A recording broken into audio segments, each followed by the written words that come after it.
আজ 31 আগস্ট 2025। 2022 সালের আজকের এই দিনে আমি দ্বিতীয়বারের মতো গ্রেপ্তার হয়েছিলাম। 31 আগস্ট আজকের রাতে আমি সুনামগঞ্জ জেলা কারাগারে ছিলাম।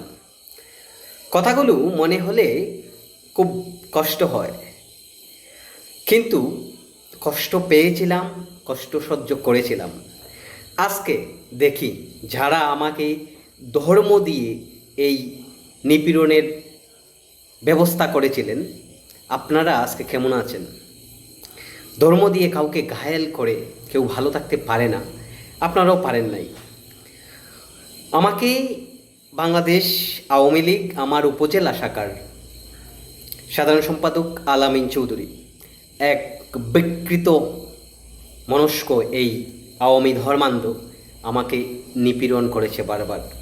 আমি কখনো ইসলাম বা কোনো ধর্ম নিয়ে কোনো ধরনের অবমাননা করি নাই, কখনো কোনো ধর্মের বিরুদ্ধে কথা বলি নাই, কিন্তু তারা এই ধর্মকে সামনে টেনে নিয়ে এসেছে এবং আমাকে নির্যাতিত করেছে।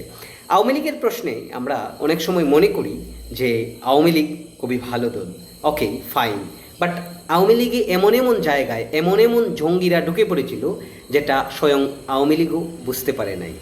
তাই আজকে আওয়ামী লীগের এই দশা। আমি যখন মুক্তিযুদ্ধ, বঙ্গবন্ধু এবং স্বাধীনতা নিয়ে কথা বলি, তখন অনেকেই মনে করেন যে আমি আওয়ামী লীগার হয়ে গেছি। দেখেন, আমি রাজনৈতিকভাবে এখনও কোনো ধরনের কোনো দল করি না। আমি যদি বিএনপি করতাম তাহলে আজকে আমাকে দেশ ছাড়তে হতো না, আমার এলাকায় থেকে আমি বিএনপি করতে পারতাম। বাট আমি মনে করেছি যেহেতু আমি মুক্তিযুদ্ধ লালন করি, আমি মুক্তিযুদ্ধের পক্ষে কথা বলবো, বঙ্গবন্ধু মুক্তিযোদ্ধা ওনাদের পক্ষে কথা বলবো। আমি রাজনৈতিক কোনো দলে নেই, তখনও ছিলাম না, 2021-এও ছিলাম না, 2022-এও ছিলাম না, এখনও নেই, কিন্তু বাংলাদেশের পক্ষে আছি, বাংলাদেশের মেহনতি মানুষের পক্ষে আছি। যেটা হয়েছিল সেটা হচ্ছে সিরাজগঞ্জের হালিকুমড়ে একটি মন্দির, নবরত্ন মন্দির, 1400 বছরের পুরনো এই মন্দিরের সামনে একটা মসজিদের দান বক্স লাগিয়ে রেখেছিল। এটার প্রতিবাদ করেছিলাম যে মন্দিরের গেইটে মসজিদের দান বক্স যদি কেউ লাগাতে চায় বা লাগাতে পারে, ওকে, এটা অসাম্প্রদায়িকতা, কিন্তু মসজিদের সামনে আমাদের মন্দিরের দান বক্স লাগাতে হবে, দুর্গাপূজার প্রণামী বক্স লাগাতে হবে, সমান সমান অসাম্প্রদায়িকতা দেখাতে হবে। অসাম্প্রদায়িকতা শুধু সংখ্যা লঘুরা দেখাবে কেন, সংখ্যা গরিষ্ঠরা দেখাতে হবে। ব্যাস হয়ে গেছে ইসলাম অবমাননা। আলামিন চৌধুরী আমাকে তার পুলিশ বাহিনী দিয়ে গ্রেপ্তার করালো, পরবর্তীতে 84 দিন আমাকে কারাগারে থাকতে হয়েছিল, আর 2021 সালে 212 দিন আমাকে কারাগারে থাকতে হয়েছিল। এই যে বিষয়গুলো, মানে শুধুমাত্র হিন্দু ধর্মাবলম্বী হওয়ার কারণে আমি নির্যাতনের শিকার হয়েছি।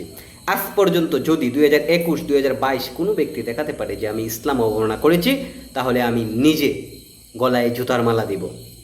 বাট আমি কখনো ইসলাম অবমাননা করি নাই। আমি শেখ হাসিনা, খালেদা জিয়া, মামুনুল হক, আপনি আলামিন চৌধুরী বা অনেক থাকতে পারে, আলামিনের বড় বড় নেতা যারা আছে তাদের আমি সমালোচনা করব। তাদের ব্যক্তিকে সমালোচনা করলে সেই সমালোচনা ইসলামের সমালোচনা হয় কিভাবে? আওয়ামী লীগ এই রকম একটি ক্যান্সার বাংলাদেশে ঢুকিয়ে দিয়েছিল। তবুও আওয়ামী লীগ মুক্তিযুদ্ধের পক্ষেই। আওয়ামী লীগ ছাড়া মুক্তিযুদ্ধ ভালো নেই, মুক্তিযুদ্ধের বাংলাদেশ ভালো নেই।